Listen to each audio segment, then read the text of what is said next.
All right, so today I want to walk through how you can group your Sonos speakers.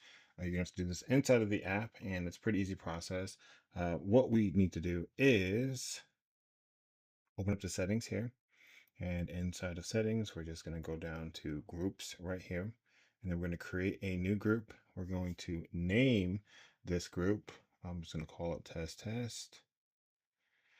And then we're going to choose the available speaker. So I have the Sonos Move downstairs. It's not on the charger right now, so it's probably dead, which is why it's not showing up here. And I have a couple others that I actually had to unplug for a little bit. But we'll just select the available speakers. Sonos Move is not available because it's probably dead. We were using it for football practice yesterday. But anyways, we'll hit save.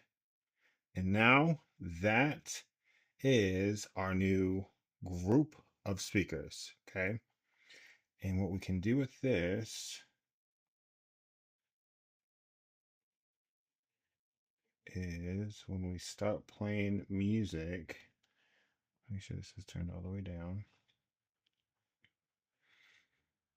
We can choose the system, right? So I have everywhere, and then I have test test, which is what we just set up. If I hit apply, it's going to play across all of these. I'm not going to do that because somebody's downstairs watching TV right now. But that's how you're going to get to your groups inside of the Sonos app. Okay. Let's see if they have. Kind of wish they had the groups right here, but it's close enough. Yeah, so that is all we have for today.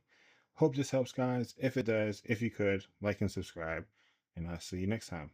Bye bye.